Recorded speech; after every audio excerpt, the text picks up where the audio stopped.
ইয়াউমা ইয়াফিরুল মারউ মিন আখি, মানুষ তার ভাই দেখে পালাবে। আমি নিজের সাথে মিলালাম, আমার ছোট ভাইকে দেখে আমি পালাবো? আমাকে দেখে সে পালাবে?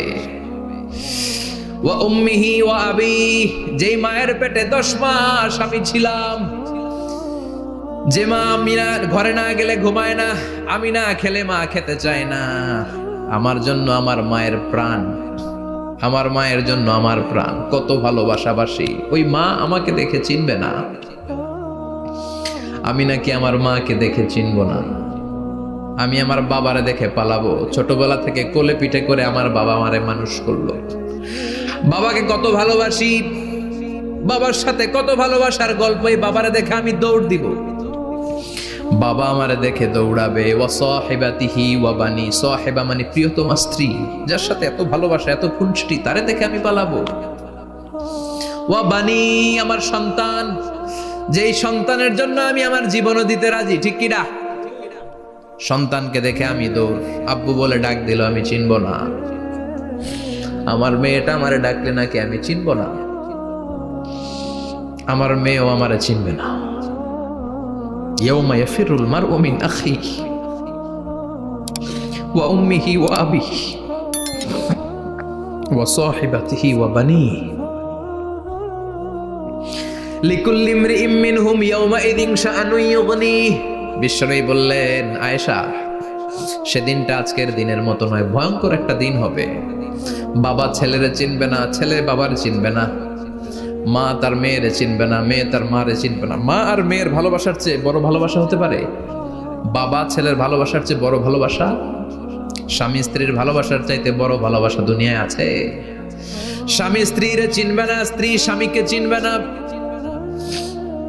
বন্ধু বন্ধুরে চিনবে না, ইমাম সাহেব মুসল্লিরে চিনবে না, মুসল্লি ইমাম সাহেবকে চিনবে না, নেতা কর্মীরে চিনবে না, কর্মী নেতাকে চিনবে না।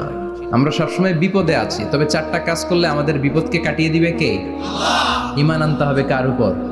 জোরে বলেন। ঈমানের পথে অবিচল থেকে আমার মরণ যেন হয়, ঈমানের পথে অবিচল থেকে আমার মরণ যেন হয়।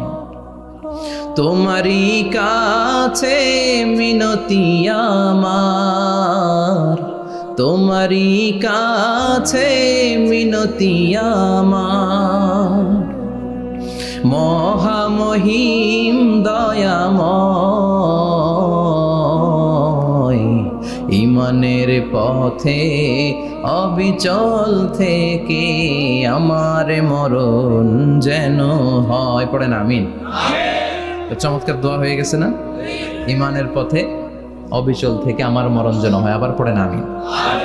তো যেই ইসলামী সঙ্গীতগুলোর নাশিদগুলোর কথামালা সুন্দর, এগুলো আপনারা গাবেন, এগুলো হৃদয়কে টাচ করে। যেগুলো হৃদয় থেকে লেখা হয় এগুলো হৃদয়কে টাচ করে, যেগুলো হৃদয় দিয়ে বলা হয় এগুলো মানুষের অন্তরে যে টাচ করে, ঠিক কি না? বিশ্বনবী যা বলতেন হৃদয় থেকে বলতেন, প্রাণ খুলে বলতেন, প্রাণ থেকে বলতেন, যেটা মানুষের হৃদয়কে টাচ করত। আবার বিশ্বনবী কথা বলতেন কম, কিন্তু এটার অর্থ ছিল ব্যাপক।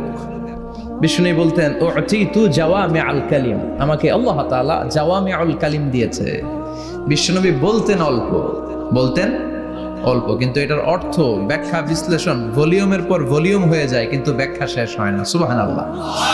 আবার বিশ্বনবী বলতেন, নুসিরতু বিররবি মাসিরাতা শাহর, আমি যে এলাকায় দাঁড়িয়ে থাকি এলাকার ডানে বায়ে সামনে পেছনে 1 মাসের দূরত্বের রাস্তা পর্যন্ত ওই জায়গায় কোনো কাফের দাঁড়িয়ে থাকলে আমার ভয়ে তার অন্তর থার থার করে কাঁপে। ভয় দিয়ে বিশ্বনবীকে আল্লাহ তাআলা সাহায্য করেছেন। 1 মাস ডানে বায়ে সামনে পেছনে 1 মাসের দূরত্বের ভেতরে যদি কোনো কাফির মুশরিকদের আন্ডা বাচ্চাও থাকে, যত দূরেই থাকুক, বিশ্বনবীর ব্যাপারে তার অন্তরে ভয় আর ধুকধুকানি শুরু হয়ে যায়। সুবহানাল্লাহ পড়েন। এজন্য আমরা বিপদ কাটাতে পারবো না যতক্ষণ না ঈমানদার না হতে পারি। পাক্কা ঈমানদার হতে হবে। ওয়ালা তালবিসু ঈমানাহুম বিযুলমিন, তোমাদের ঈমানকে জুলুমের সাথে মিশ্রিত করো না। জুলুম মানে শিরক, শিরকের সাথে আমাদের কোনো সম্পর্ক নাই। ঈমান হতে হবে পাক্কা ঈমান। ঈমানের সাথে যদি শিরক ঢুকে, ওটা কি পাক্কা ঈমান হয়? খালিস ঈমান হয়? মসজিদে যে নামাজও পড়েন, মাজারে যে সেজদাও দেন, এরকম আছে না নাই? মসজিদে যে আল্লাহর কাছে চায়, মাজারে যে বাবার কাছে চায়, আছে না নাই? মসজিদেও দান করে, আবার মাজারে যেও দান করে, আছে না নাই? না, আপনার এই ডবল স্ট্যান্ডার্ডকে থামিয়ে দিতে হবে, এটাকে ব্রেক করে ফেলতে হবে। আপনি চাইবেন শুধু একজনের কাছে, তিনি কে? বিশ্বনবী বলতেন, ইদা সাআলতা ফাসআলিল্লাহ, যখন চাইবা আল্লাহর কাছে চাও। হাত পাত দেন কার কাছে? ওয়া ইদা ইসতাআনতা ফাসতাইন বিল্লাহ, সাহায্য যদি চাও একমাত্র কার কাছে যাবা? আমাদেরকে সাহায্য করতে পারে কে? বিপদে পড়লে উদ্ধার করতে পারে কে? কবরে মাজারে পড়ে থাকা ব্যক্তি আমাদের উদ্ধার করতে পারে? কথা বুঝতেছেন তো? সহজ না কথাটা? এতজনের কাছে যাওয়া যাবে না, এতজনের কাছে মাথা নোয়ানো যাবে না, নোয়াবো এক জায়গায়, তিনি কে? আবার বিশ্বনবী বলতেন, এই শিরিক হচ্ছে আফওয়ামিন দাবিবিন নামাল, পিঁপড়ার গুটি গুটি পায়ের চেয়েও শিরকটা হলো বড় সূক্ষ্ম। পিঁপড়া যেমনি গুটি গুটি পায়ে মিষ্টির দোকানে ঢুকে যায়, যে মিষ্টি নষ্ট করে, শিরক তেমনি তোমার ভেতরে ঢুকে তোমার ইমানকে নষ্ট করে দেয়।